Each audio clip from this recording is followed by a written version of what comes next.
For us, it's not about being perfect. We use the word it's about being accountable. And I see it in my leadership style. I talk about mistakes as trust moments. Those mistakes define who we are and teach us way more about how we can get better and who we are as a brand than when things go right.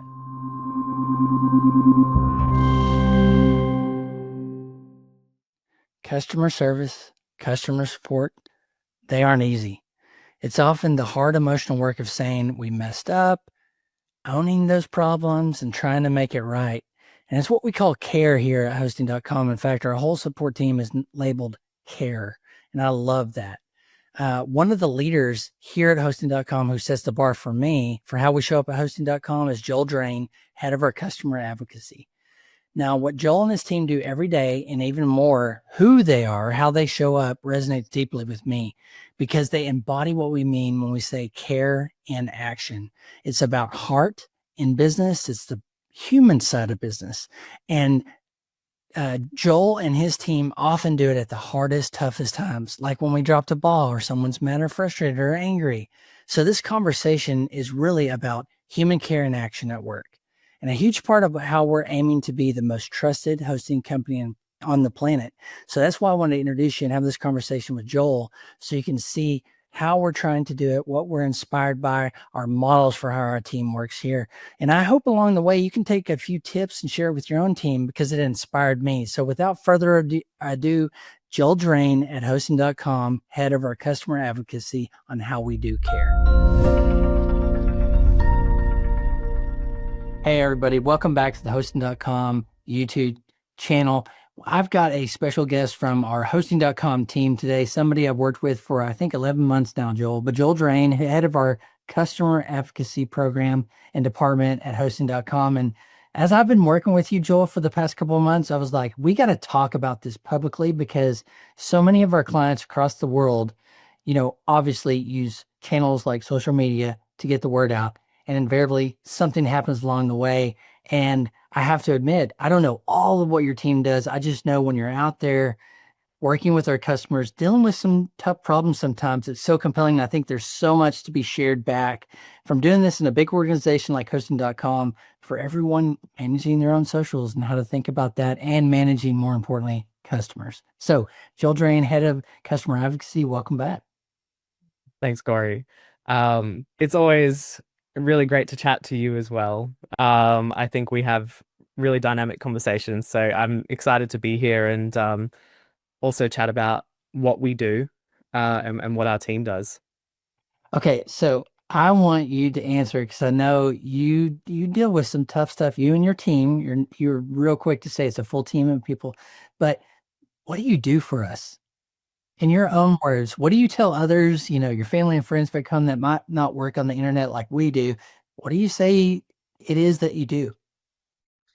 Yeah, you're right. It's a common question. I think because you say advocacy or customer advocacy, and sort of the first question you get is, what's that?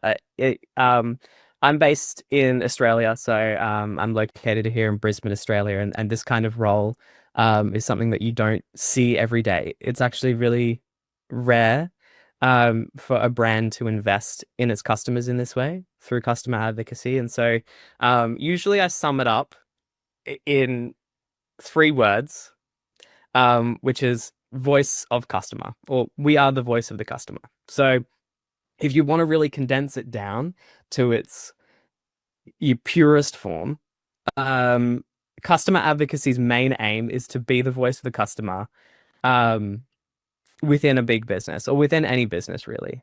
I think one not necessarily issue, but as we live in this consumer society, we interact with large businesses all the time.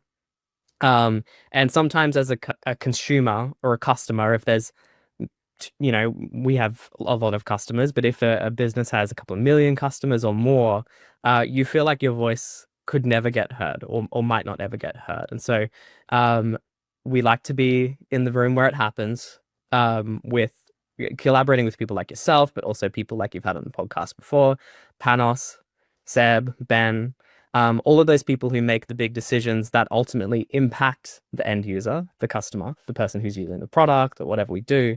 And then we aim to be their voice within the business.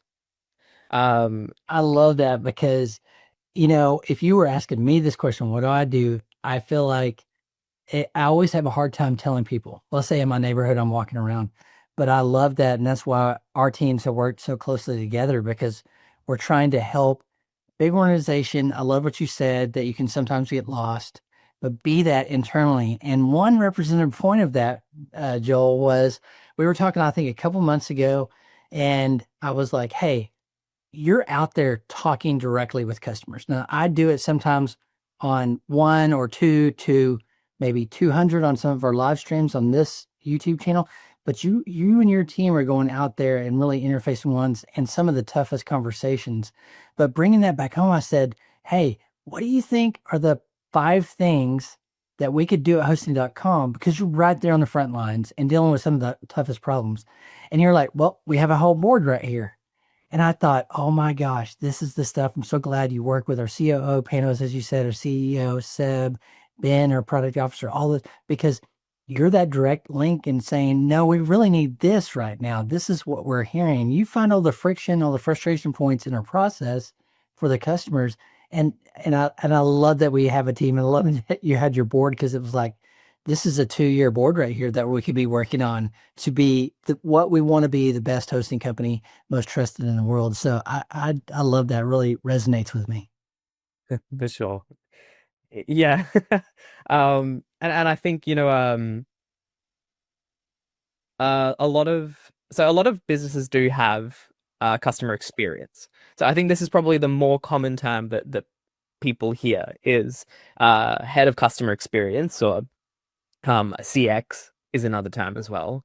And one thing that I take a lot of pride in is that we use this different word, um, this this term advocacy, because it mentions what you said just there, which is that we actually listen to the customer. So we're on the phone with our customers, we're in tickets, we're in chats with our customers.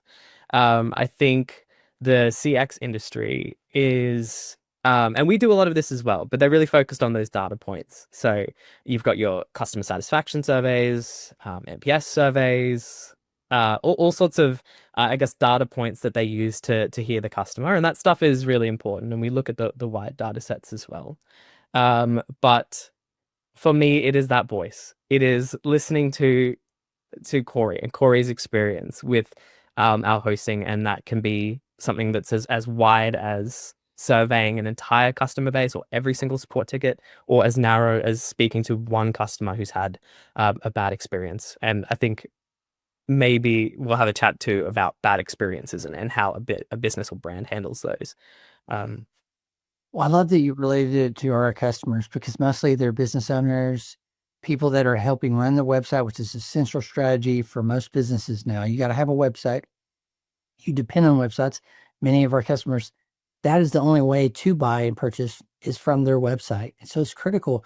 But oftentimes, as a former founder myself, an entrepreneur, you kind of wear all those hats. So when you say that, it's like we're all kind of in customer experience.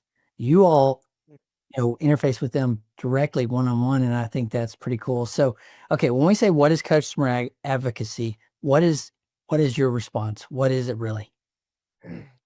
um, yeah, so talking about the actual the dirty work, like the job itself, um, it is quite multifaceted. We When you aim to be the voice of the customer, you've got to hear them everywhere. So I mentioned earlier that we're in tickets, which means we can be an escalation point for customers if they want to have their voice heard, if they have an issue, or if they feel like they're um, not being properly supported. So um, again, it's embodying that customer care principle, rehumanizing our support team and helping our support team with communication. Um, so that's one facet of it. You mentioned it earlier. We do a lot of work from a public standpoint as well. So social media. So that means we're on Facebook replying to you if you're there, or Instagram or LinkedIn or Reddit even. We look at our forums and see what our customers talk about there and how they think of us there. And then the other part of it is that data collection. So when you have a support interaction, we give you the option to rate us 1 through 5, and leave a comment. And if you have a comment and you say, I wasn't supported properly, or I don't like the way that this part of your hosting works, or my account, or the login process, or anything like that, you'll talk to us there as well. So I guess it's those three parts: through support channels, through surveys, and through social media. Um, from there, that's when we take all of that info from all of our customers and pick out the most important parts. You mentioned our board. They all go into that classic project management style. We put them into tiles in a Kanban and work through the most essential ones, those biggest pain points and friction points. Um, that's the core of it. Yeah. Well, okay. So you mentioned customer experience earlier. Why customer advocacy versus customer experience? Yeah, so I did touch on this very, very briefly, but to go into it a little bit more, um, it's it is about trust. I think, we've talked about trust a lot on this channel.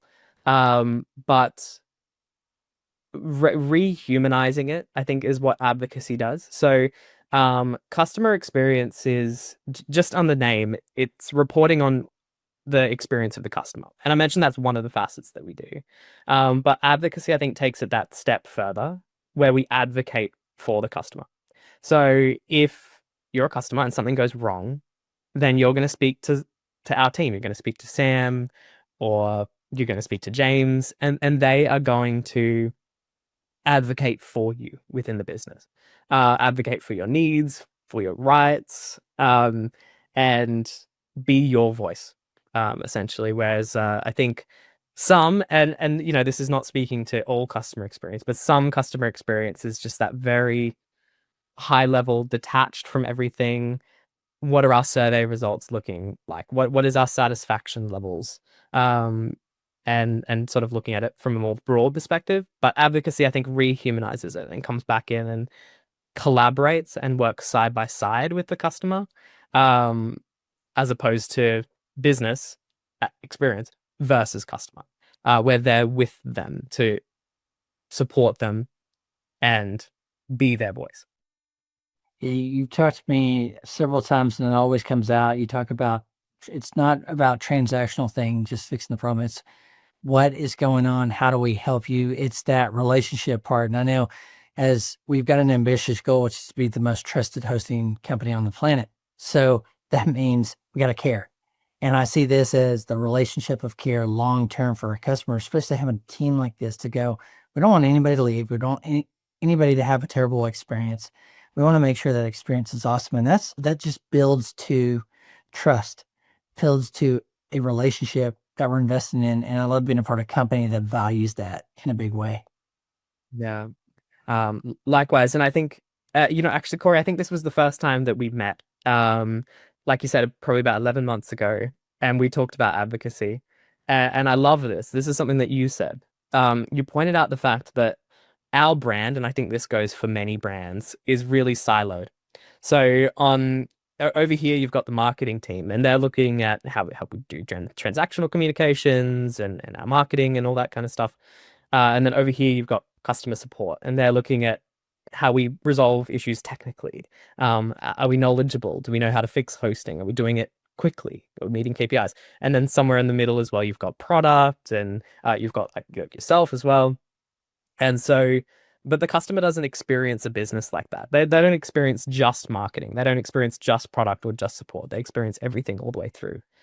From the moment they click on our website to potentially buy a product, to our sales team, to our migrations team, to onboarding, all the way through to being a customer who's been with us for 20 years. And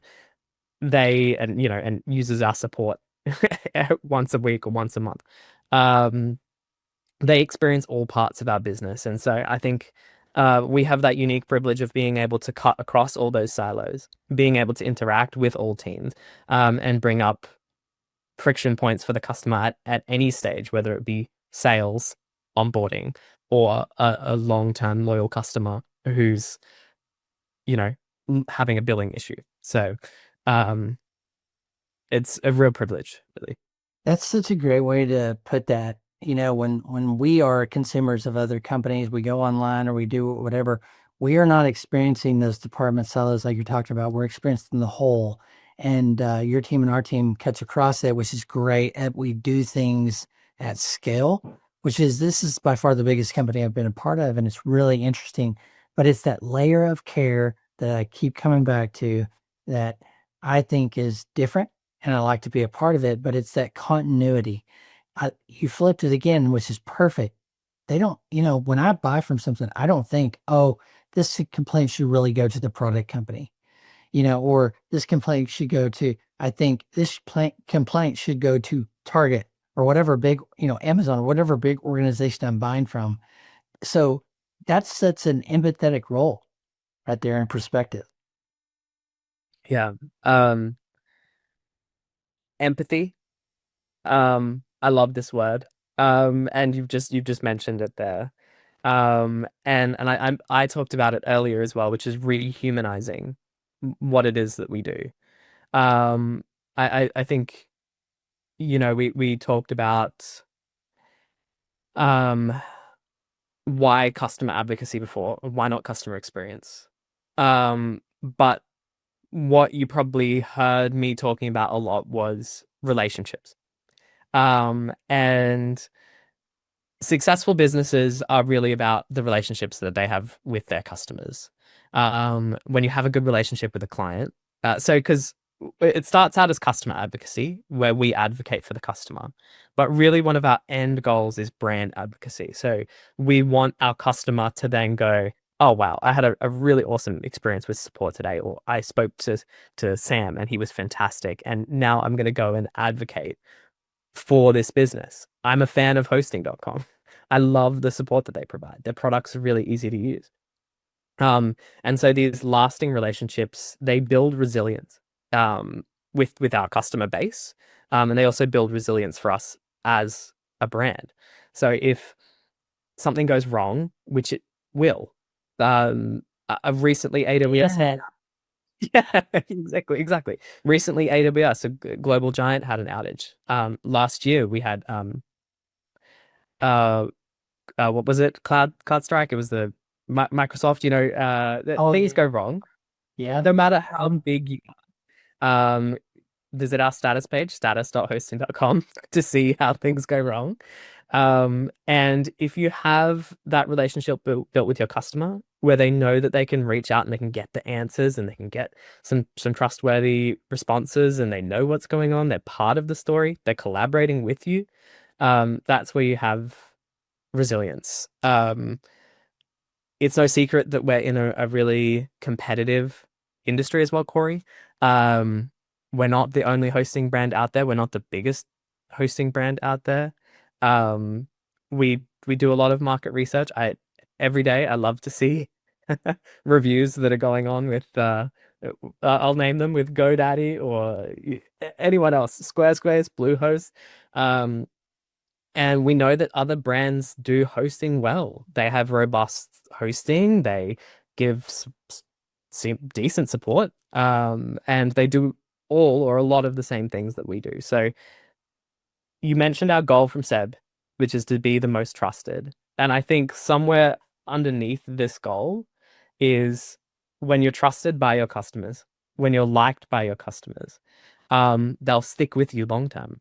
I really am invested in wanting to have that customer who is a fan of hosting.com, who's been with us for 10, 15, 20 years, as opposed to that customer who just bounces between hosts to get the cheapest one. And I think the way that you do that is by providing that really human, collaborative relationships and support. Um, Yeah, I yeah, talked about relationships and, large companies, and like we've talked about in our industry, large companies outside of our industry, you don't expect to get a human necessarily always. And it's a trend changer. It's a zig when everybody's zagging, as is saying, okay, we're going to be, and I love that you mentioned human. You can't be trusted unless I think you're a human brand that shows up for your customers to say the long term and not the short in the industry. And I've been in the industry about 20 years now. You know, in the old days, I should say, you just stayed because you couldn't, it wasn't easy to move. You got something built, a website built, it wasn't easy to move. But then because how the industries happened, there's been a lot of where, a lot of change, particularly in WordPress that I've been a part of, where it's just the ups and downs of the industry. Something good will invariably go low. And I love this is taking a aggressive forward stance and saying we want to trim down those lows. Like you said, it's the internet. Things are going to break. We're human. Things aren't always going to go perfectly, but we're there to make it right because we're in it for the long term. That's why I like investing my time here at hosted.com. Yeah, absolutely. I think you know, it's a part of listening. One of the things we've talked about before, and we did a blog post on it, and we talked about this when we became hosting.com for the first time. We were A2 hosting, and we did this big rebrand, right? Which inherently erodes trust. There's trust in a name, and people start to wonder what's going on. Is this quality of my support going to go down? Is my website going to start going down all the time? Is the quality of my hosting going to go down? Am I not gonna am I losing some of that brand advocacy? Um, and around that time and consistently listening is one of the most important things that we do and did at the time. Um, and part of that is you've got those listening tools. So for anyone who's in customer experience, you take a look at your DSATs and you see all of the ones and twos, and you see the people who um are uncertain. They don't like the name or anything like that. So you've got those tools. But during that time, it was really important to go beyond just dashboards. So ones and twos, satisfaction percentages, things like that. And we really stepped into real dialogues, real conversations, um, real emotions as well, and stories from people.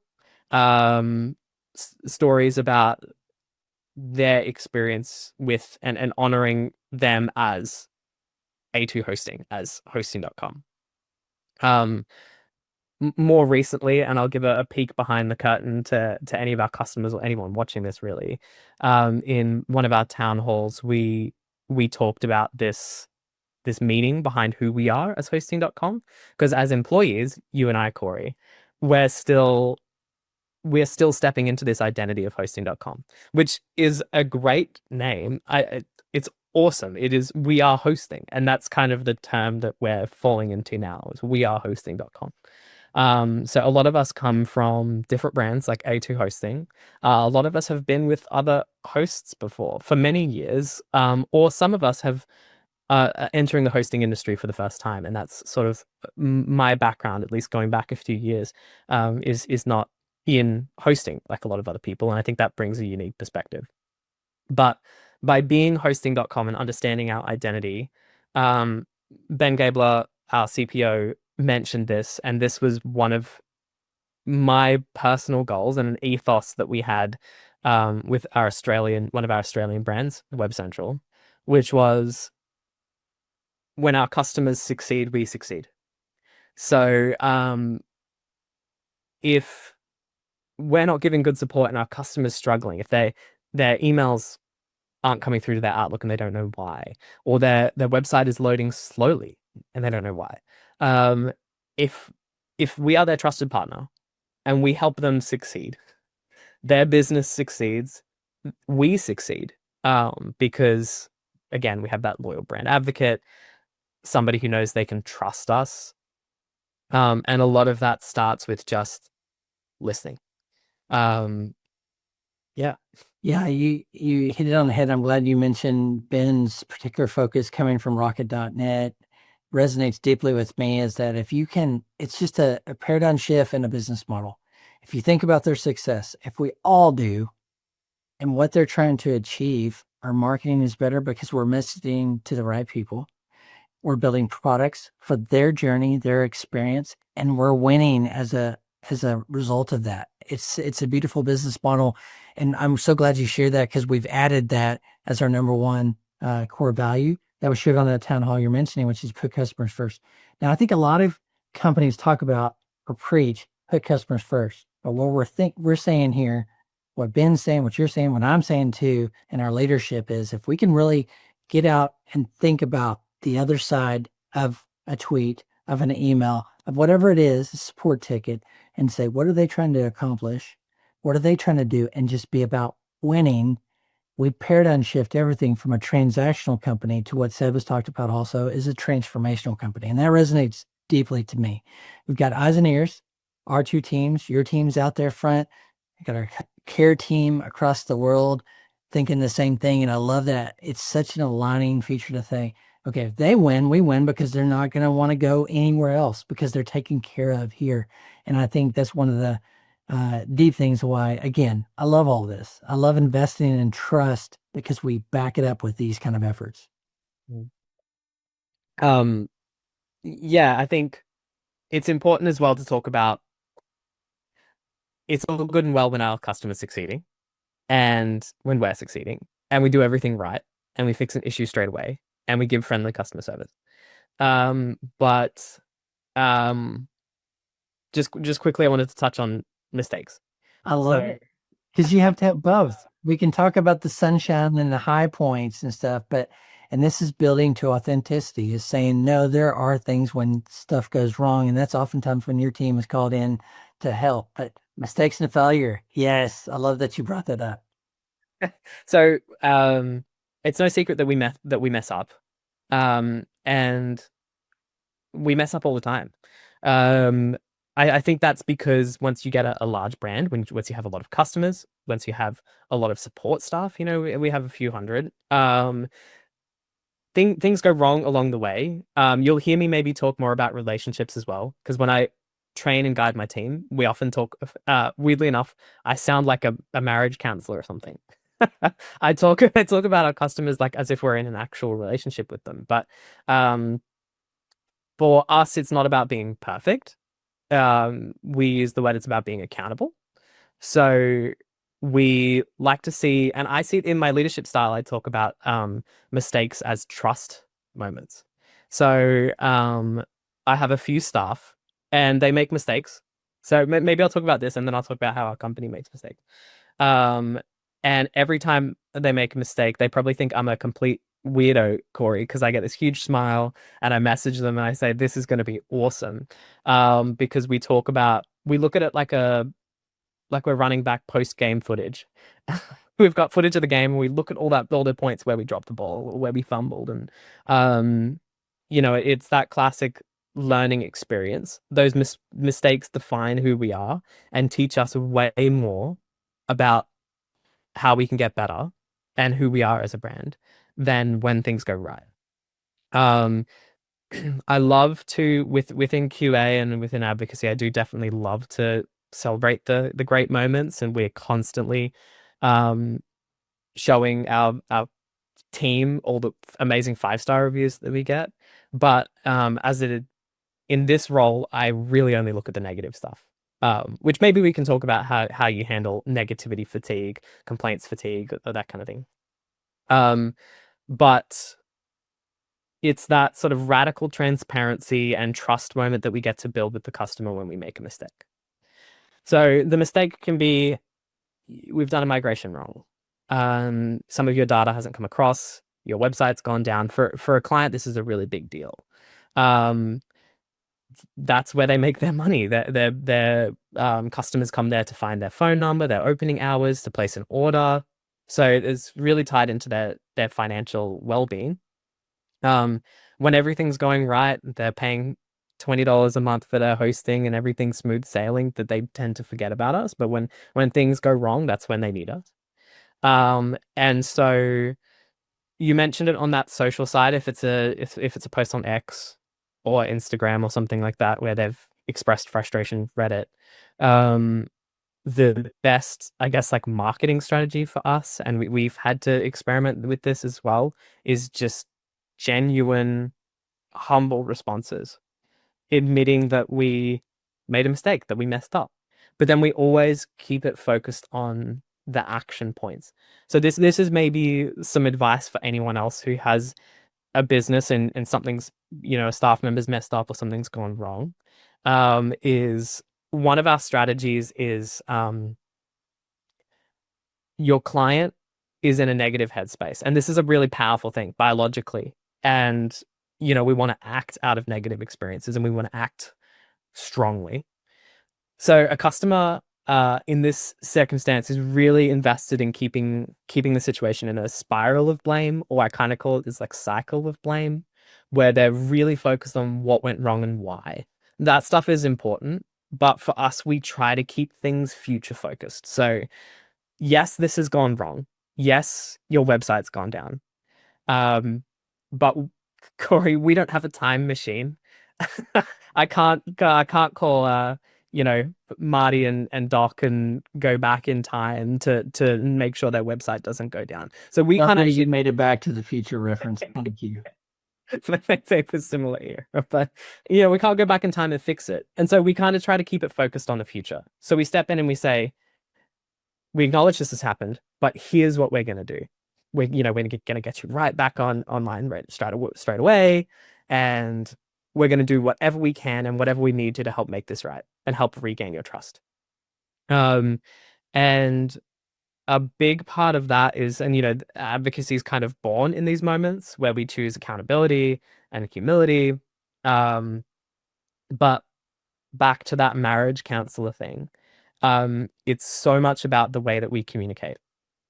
If I had to pinpoint the worst thing that hosting.com does, and again, this is really raw and honest conversation, it is communication.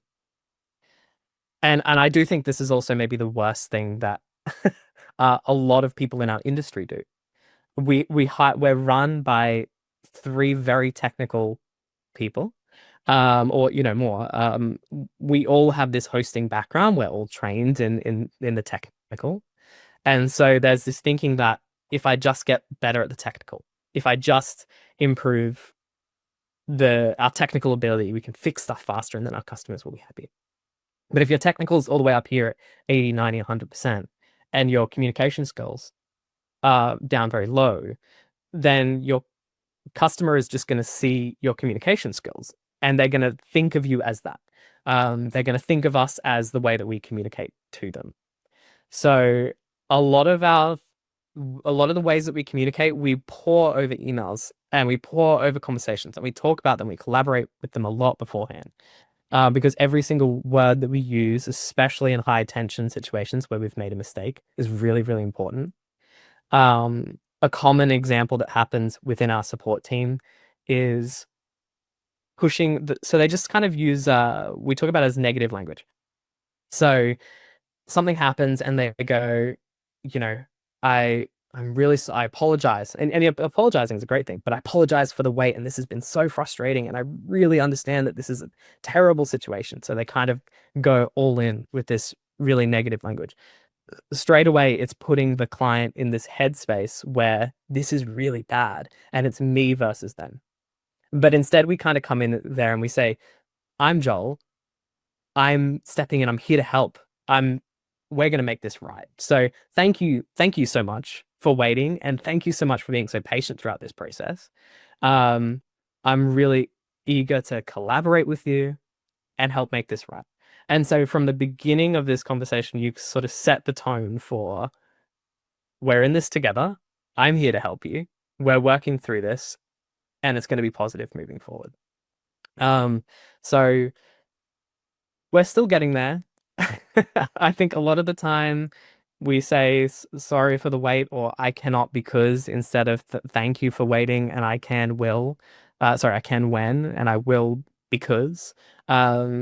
Part of that shift is really just how we communicate to our customers.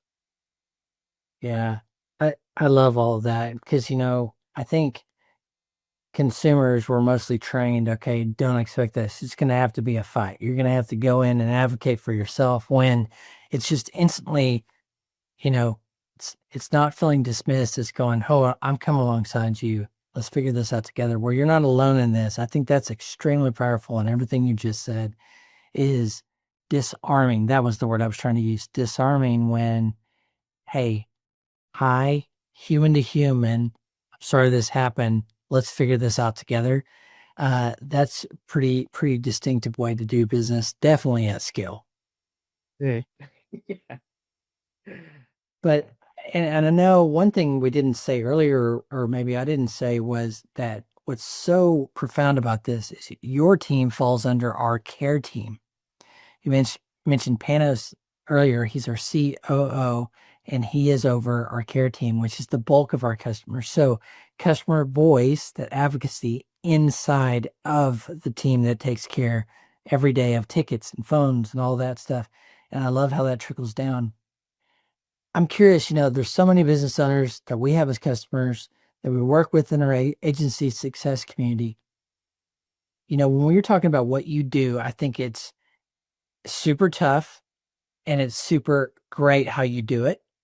But what you're really doing is bringing empathy, this voice of the customer, perspective to business. So there's every business owner I know goes, I wish they cared as much as I do about the business and our customers. How do you lead and guide your team to feel that empathy for the customer, to know sometimes it's not always easy to hear somebody that's just mad right either on your face or in an email, but what are some of those guiding principles you train your team? Because you mentioned earlier, like it could it could potentially be a hard week of negative all the time, and there can be some fatigue in that. How do you train and guide your team to be empathetic and to also withstand the fact that maybe sometimes it feels negative at first? Yeah. Um, so touching on that first point, so you say yes, we fall within our customer support team, at least if you were to look at us from a structure perspective. So um Panos, who, just the hardest worker I've ever met, who oversees everything, looks after and we fall within that customer operations strategy. And I think that is really important. If you think about that, at the start of the conversation, we talked about the voice of the customer. If you're the customer, where are you going to be heard? You're going to a support ticket, you're going to a live chat, you're going to a phone call. So that's where we live. And we live there to hear our customers better. Um, in terms of how we operate and how I guide my teams, because you're right, you wake up in the morning, you have your coffee in hand, and you log in to the systems and you see all the tickets, and every single one of those customers is angry about something. Not always, but most of the time we do deal with a lot of negativity. And it's constantly battling that. Um, I briefly touched on um empathy fatigue or negativity fatigue, and I know this happens in other industries as well, where you're constantly handling this, that you sort of start to lose that what we really love, that human touch, that empathy, that understanding on the other side of this support ticket or phone call is a real human being who's really going through something. Um, Part of that is the strategies that we use. And when I guide my team, we started this thing recently. Again, this is behind the curtain, where I've enforced like one big thing a week. We kind of call it a big thing, but whether it's a customer who really doesn't deserve that refund, or they really have no right to get this thing, we say just give it. Just kind of make somebody's day, week, just be above and beyond. Just surprise them. Make them go, oh wow, I wasn't expecting that, or I didn't think that I was going to get that, or I deserved that even. And so I think that's maybe one strategy. I'm Some kind of some That's a feeling of a win too amidst the negative, is like you can come through. I think about, Southwest Airlines, for instance, in the United States. His story for their flight attendants are different than a lot of the other airlines, in my opinion, where, you can tell there's sometimes it's like, I've got a little leeway to go, I'm going to make you happier, you know? yeah, And we could probably cascade that across any industry, but I'd love that from a psychological standpoint for your team to go, okay, but this week you can look back. I helped a bunch of people get their problem solved, but I did this one thing. I love that. They can hang their head on. And in the mental health field that I've helped with on the side for about the last 6, 7 years. They call it compassion fatigue. If you think about it, you go to a counselor's hearing not the best always. It's mostly the dark and the tough and the hard and the difficult and the struggles, you know? And so in that field, particularly compassion fatigue is a big thing. It's just, we call it in tech burnout, but they have that compassion that you're talking about. So I love that. So one is have one big thing a week. A big one big thing. The other thing that I think about my team. So I'm gonna I mentioned a couple of them by name. But um we do act as one unit. So how this operates is we're just very much a part of each other's lives. We have a chat and we talk about our customers together. So if we're dealing with John Smith and John Smith has this issue, um, we pull John Smith's issue into a public forum, which is the version of a chat, and we all kind of put our brain in towards it together. How can we get the best outcome for John Smith? And if Mimi might be in a Monday morning, hasn't had a coffee, grumpy state, has been dealing with negative people all day, maybe Dominic has just woken up and he's feeling a lot of empathy and compassion for that customer at that time. So we help and guide each other. Internally, we call it our brains trust. So we'll bring things forward to the brains trust, especially if we start to feel like we are approaching that compassion, empathy fatigue. Work-life balance is a really important thing for my team as well. So I make sure that they take their time off. They have a lot of leeway as well. Um, Another thing that we manage is we look after our status pages, so management when things go wrong on a larger scale. And so sometimes it's 5 o'clock, 4:55, and we have a global team, so people take over. But you're working on a situation, and then just something blows up right before the end of your shift, and you have to stay back a little bit. And so typically, I kind of say, "Hey, there's some leeway there. If you have to stay back a little bit, then come in a little bit later tomorrow, or take a longer lunch." And so I make sure that my team don't reach that burnout, which is a similar but different thing. And also it's keeping it central to that vision, and we talk about it all the time in one-on-ones, in group meetings, and how we unwind together. But I have a great team. That's what it comes down to. Is I'm only, just like before when we talked about, you're only as strong as your weakest skill. If your communication's bad, your technical's good, then it's gonna default back to you need both. Um, I have a great diverse team who bring to the table some all very different skills. So I have some people who are really technically minded, and they can help kind of jump in and fix that technical thing for that person who's maybe more of a communicator, and vice versa. And I also have people on my team who understand our business really well, the products that we provide, and so we work together. If we didn't collaborate, if we didn't have our team, we couldn't do it alone. Okay, so you do this often, but as you're thinking about hiring somebody to come on your team to do the work you do, sympathetic work, it's compassionate work, it's sometimes and often negative to start, but you're getting for those big wins, for somebody to feel some relief and stuff. Who do you think about hiring? What are the ingredients to someone that's going to be successful on your team, that's going to be able to do the things in the way you do it here at hosting.com? What are a couple of those things you like for? Well, maybe I'd look for someone. Maybe I'd look for someone like you, Cory. Just because there's two things, right? So someone who's a fantastic communicator. So somebody who is great in relationships and knows how to communicate. That's the first one. And then the second one is having a positive attitude. I think I have always believed, because I came not from the hosting industry, that that stuff can be learned. You can learn how to be a hosting support. It's not rocket science. Panos says this all the time. It's not rocket science. That's something that you can learn. But trying to teach someone to be a kind person, a positive person, a really nice person to speak to, that's something that I think maybe takes a lot longer to master. Um, So yeah.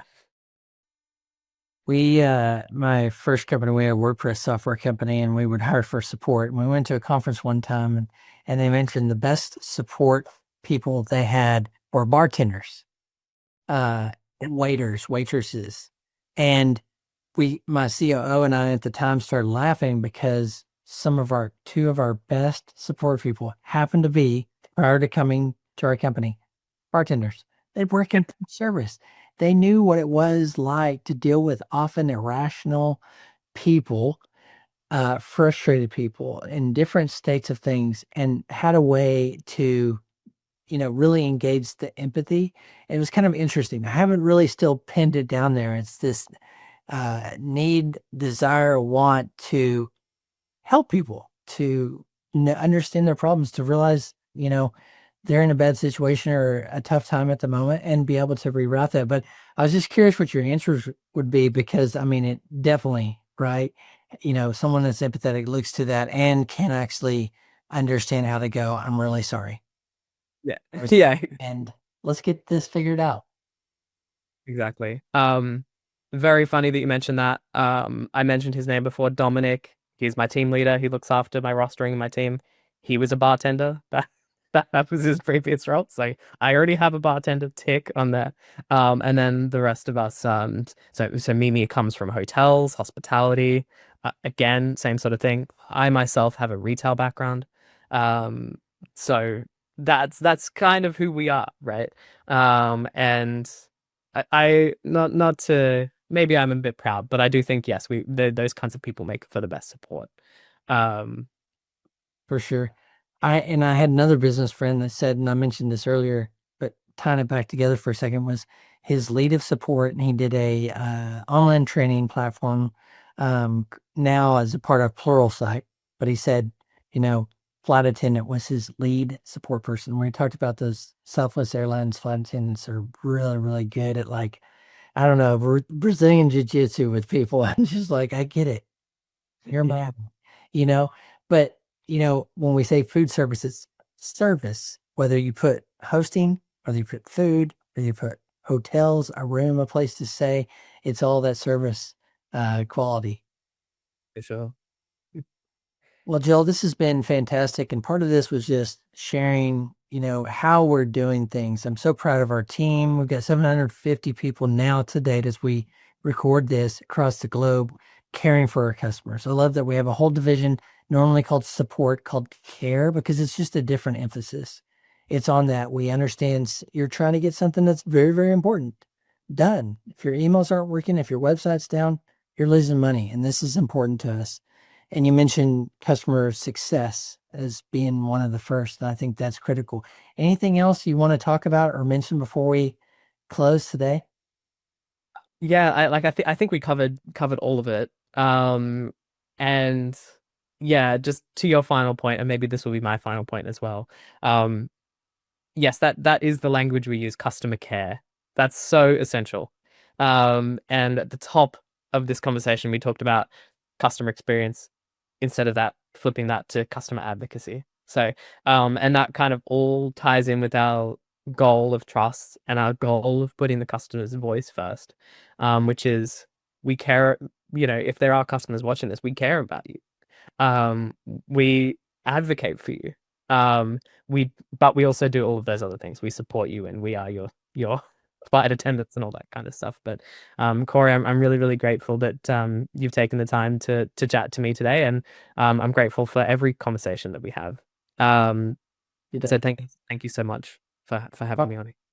Thank you, Joel, for what your team does. And I wanted to share this with you all that are listening in, just because I think there's things to extract about how Joel and team does things for your own customers, how those people you put on the front lines in your business, which you're our customers. You're the ones doing this all around the world. And then also, to just accentuate and hear one of the 750 humans doing really, really good work at hosting.com that we do care. So, Jill, Drane, thanks so much for the time, and we'll see you next time. Thank you, Cory. Appreciate it.